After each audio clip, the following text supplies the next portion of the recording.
اگر آپ لوگ چاہتے ہیں اللہ کی نعمتیں آپ لوگوں کے پاس زیادہ ہو جائیں اور رزق آپ کا کھل جائے تو ایک جملے کو اپنا تکیہ کلام بنا لیں۔ نحمدہ و نصلی علی رسولہ الکریم۔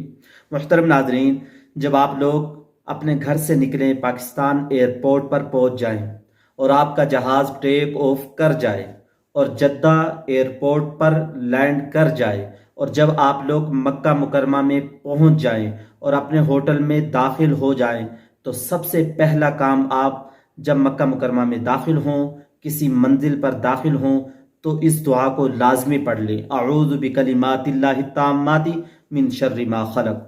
جب یہ دعا پڑھ لیں گے تو اس شہر کے اندر آپ لوگوں کو کوئی چیز ڈسے گی بھی نہیں اور کوئی چیز آپ کو نقصان بھی نہیں پہنچا سکے گی۔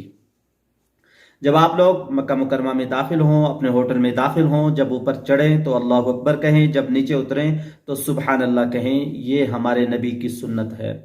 اللہ کے نبی کی ایک سنت کو زندہ کرنا 100 شہیدوں کا ثواب ہے۔ جب ہوٹل میں داخل ہوں سلام کریں، السلام علیکم ورحمۃ اللہ وبرکاتہ۔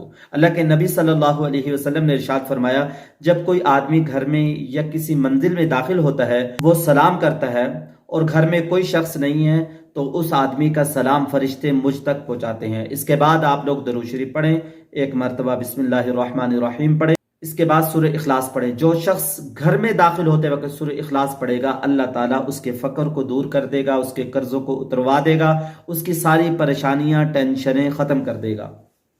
وہ جملہ جو آپ لوگوں نے اپنا تکیہ کلام بنانا ہے، پاکستان کے ایک یوٹیوبر ہے، میں نے اس کی زبان سے سنا، پہلے وہ بھٹے پہ کام کرتا تھا، مختلف کام کرتا تھا، بیچارہ غریب آدمی تھا، شاید کہ وہ اس جملے کی وجہ سے اوپر چلا گیا، آج اس کے ماشاءاللہ لاکھوں کے اندر سبسکرائبر ہیں۔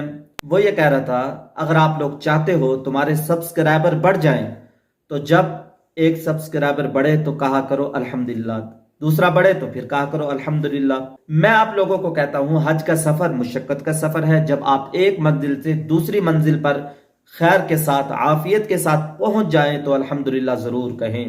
آپ کو کوئی مشقت آ رہی ہے، کوئی پریشانی بھی آ رہی ہے، کوئی تکلیف بھی آ رہی ہے، آپ الحمدللہ کو اپنا تکیہ کلام بنا لو۔ میں نے ان آنکھوں سے دیکھا ہے، جو لوگ الحمدللہ کہتے ہیں وہ اوپر جاتے ہیں۔ اگر آپ لوگ چاہتے ہیں آپ کی نعمتیں زیادہ ہو جائیں تو آپ کریں شکر، لئن شکرتم لازیدنکم، شکر کریں گے نعمتیں بڑھ جائیں گی۔